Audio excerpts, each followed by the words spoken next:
Hello dear friends, स्वागत है आपका अपने यूट्यूब चैनल एसडी एजुकेशन पर। आज है 13 सितंबर 2024 और हम बात करने वाले हैं रेगुलर की तरह आज के most important current affairs question के बारे में। जैसा कि आप सभी लोग जानते हैं कि हम अपने इस वीडियो में बात करते हैं कि उस दिन के क्या कुछ करंट अफेयर्स के जो क्वेश्चन हैं वो बन करके आते हैं।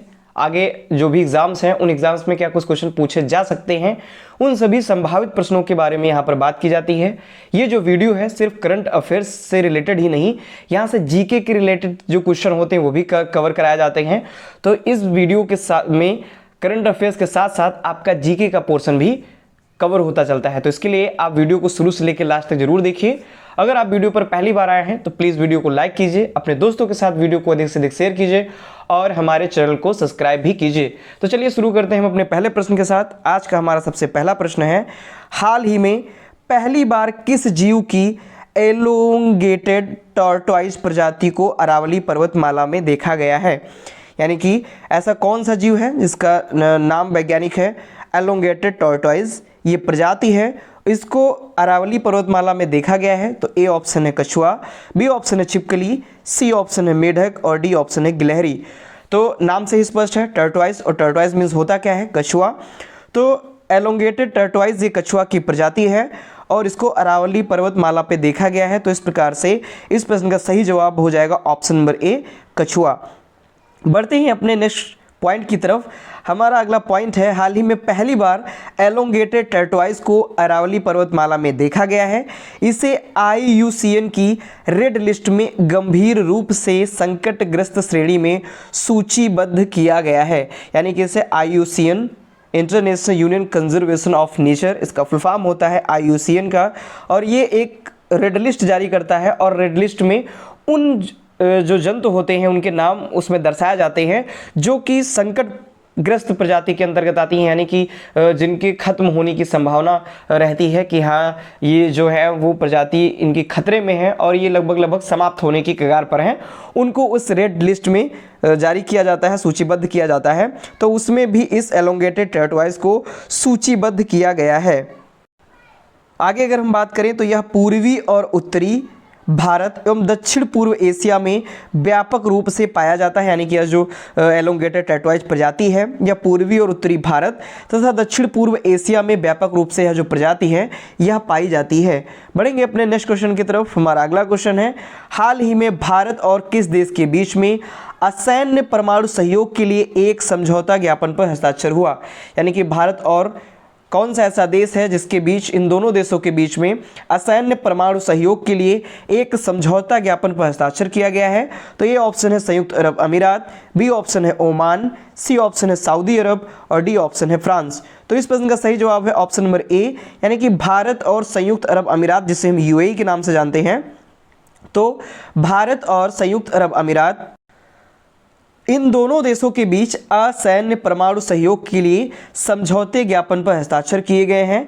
आगे अगर हम बात करें तो हाल ही में भारत और सऊदी अरब द्वारा असैन्य परमाणु सहयोग के लिए समझौता ज्ञापन पर हस्ताक्षर किया गया है। यह जो समझौता है यह परमाणु ऊर्जा क्षेत्र में निवेश का विस्तार करने UAE की रणनीति के रूप में है। यानी कि इस समझौते के द्वारा क्या किया जाएगा, जो परमाणु ऊर्जा क्षेत्र हैं उनमें निवेश बढ़ाया जाएगा, यानी कि उसमें भारत और UAE का निवेश बढ़ेगा, परमाणु ऊर्जा क्षेत्र विकसित किए जाएंगे, इनकी रणनीतियां बनाई जाएंगी। इसके लिए इस समझौते ज्ञापन पर हस्ताक्षर किए गए हैं। बात करें तो बराकाह परमाणु ऊर्जा संयंत्र जो है, जो कि अबू धाबी में है, संयुक्त अरब अमीरात के अबू धाबी के अल दफरा में अवस्थित है। ये भी इंपॉर्टेंट है क्योंकि इसके भी पूछे जाने की संभावना है, खासकर जीके से रिलेटेड क्वेश्चन, ये जैसे SSC का तैयारी आप कर रहे हैं या फिर UPSC की तैयारी कर रहे हैं, वहां पर ये क्वेश्चन पूछे जाने की संभावना है क्योंकि ट्रेंडिंग टॉपिक जो रहता है तो उससे रिलेटेड जीके के क्वेश्चन भी वहां पर पूछे जाते हैं। तो बराकाह परमाणु ऊर्जा संयंत्र जो कि अबू धाबी, संयुक्त अरब अमीरात के अबू धाबी के अल धफरा में स्थित है। बढ़ेंगे अपने नेक्स्ट क्वेश्चन की तरफ। हमारा अगला क्वेश्चन है, हाल ही में 54वीं GST परिषद की बैठक कहाँ आयोजित की गई? यानी कि भी 54वीं GST परिषद की बैठक आयोजित की गई है। GST की बैठक तो ये कहाँ आयोजित हुई? तो ए ऑप्शन है जयपुर, बी ऑप्शन है न्यू दिल्ली, सी ऑप्शन है उत्तर प्रदेश और डी ऑप्शन है भोपाल। तो इस प्रश्न का सही जवाब है ऑप्शन नंबर बी, यानी कि नई दिल्ली में 54वीं GST परिषद की बैठक का आयोजन किया गया। आगे अगर हम बात करें तो 54वीं जीएसटी परिषद की बैठक नई दिल्ली में केंद्रीय वित्त एवं कारपोरेट मामलों के मंत्री की अध्यक्षता में संपन्न हुई, यानी कि जो केंद्रीय वित्त एवं कारपोरेट मामलों के जो मंत्री हैं इनके द्वारा इसकी अध्यक्षता की गई। और इसकी जो बैठक है वो हुई कहाँ पर है, नई दिल्ली में हुई है। बात करें जीएसटी परिषद की तो यह 101वें संविधान संशोधन अधिनियम द्वारा अधिनियमित अनुच्छेद 279A(1) क्लॉज के तहत गठित एक संवैधानिक निकाय है, यानी कि ये अनुच्छेद 279A(1) के तहत गठित किया गया है और यह एक संवैधानिक निकाय है। बात करें अगर हम तो इसके तहत कैंसर की जो दवाएं हैं उन दवाओं पर जो जीएसटी है वो 12% से घटा करके 5% कर दी गई है, यानी कि कैंसर की जो दवाइयां हैं उन पर जीएसटी दर घटा दी गई है। अगले प्रश्न की तरफ हम बढ़ते हैं। हमारा अगला प्रश्न है, हाल ही में भारतीय सेना किसके साथ मिलकर गति शक्ति विश्वविद्यालय के साथ समझौता ज्ञापन पर हस्ताक्षर किया है? यानी कि जो भारतीय सेना है उसने किसके साथ मिलकर के गति शक्ति विश्वविद्यालय के साथ समझौता ज्ञापन पर हस्ताक्षर किया हुआ है? तो ये ऑप्शन है भारतीय वायुसेना, बी ऑप्शन है जल सेना, सी ऑप्शन है तटरक्षक बल, डी ऑप्शन है स्टेट बैंक ऑफ इंडिया।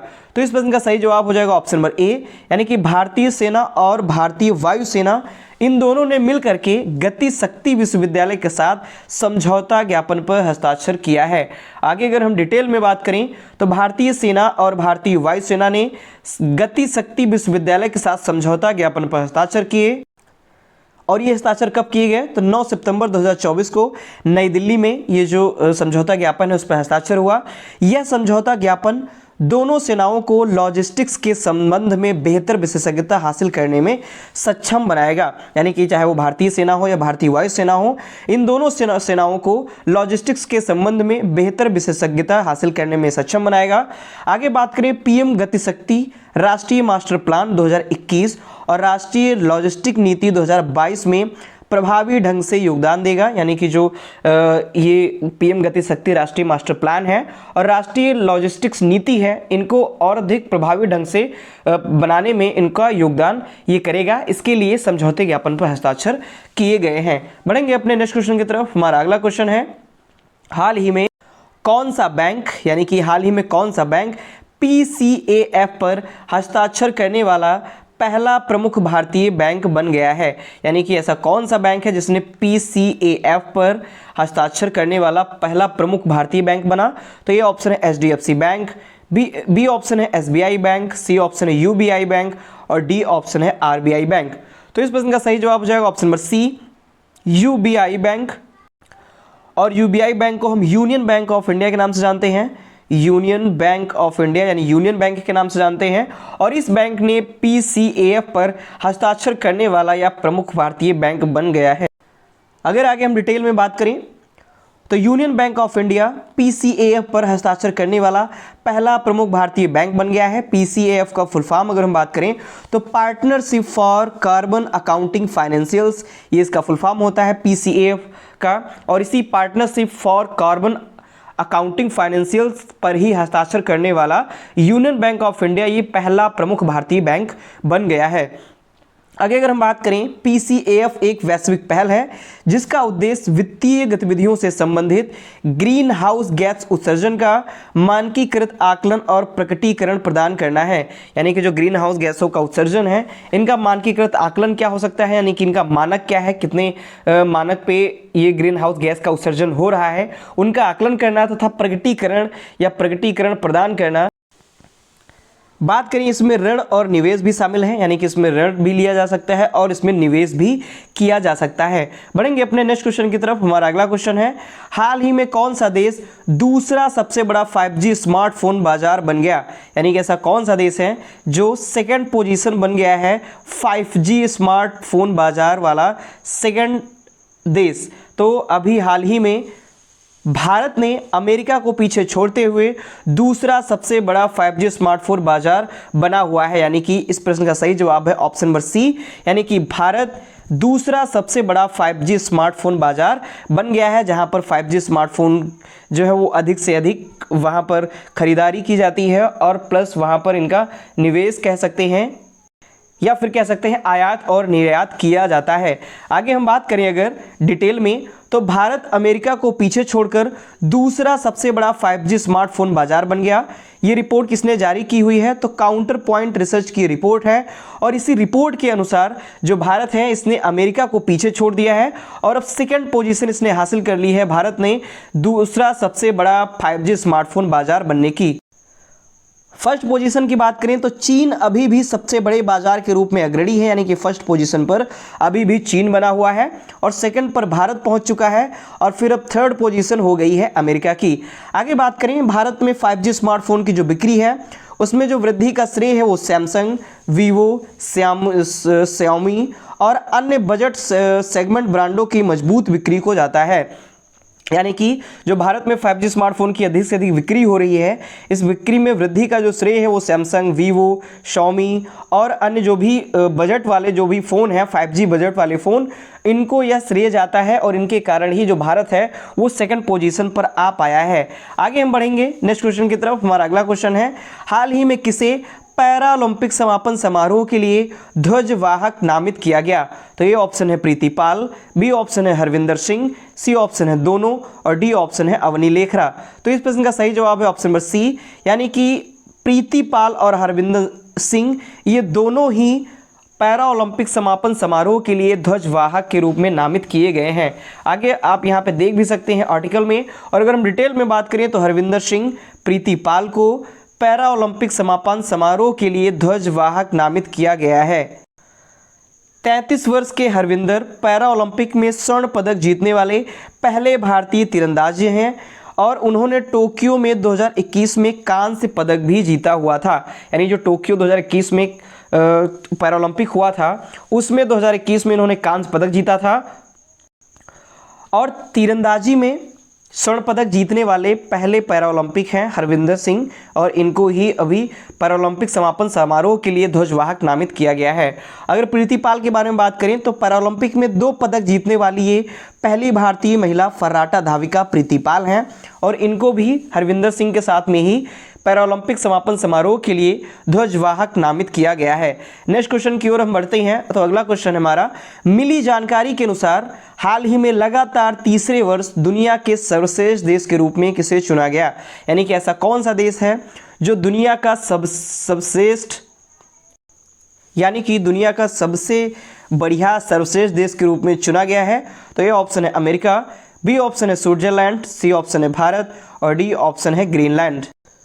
तो इस प्रश्न का सही जवाब है ऑप्शन नंबर बी, यानी कि स्विट्जरलैंड हाल ही में लगातार तीसरे वर्ष दुनिया के सर्वश्रेष्ठ देश के रूप में इसको चुना गया है। ये तीसरी बार है, तीसरा वर्ष है लगातार जिसमें जो स्विट्जरलैंड है ये दुनिया का सर्वश्रेष्ठ देश बना हुआ है।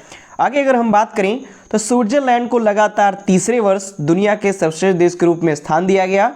भारत मूवर्स और विरासत श्रेणियों में अच्छा प्रदर्शन करते हुए पिछले वर्ष से 3 स्थान गिरकर 33वें स्थान पर आ गया है। यानी भारत की जो पोजीशन है वो 33 है, 33वें स्थान पर भारत पहुंच गया है।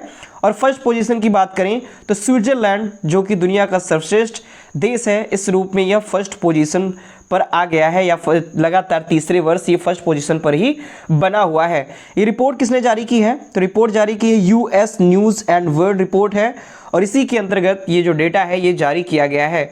बढ़ेंगे नेक्स्ट और लास्ट क्वेश्चन की तरफ। जो हमारा लास्ट क्वेश्चन है, हाल ही में किस देश ने फातेमेह मोहाजिरानी को पहली महिला सरकारी प्रवक्ता के रूप में नियुक्त किया गया है?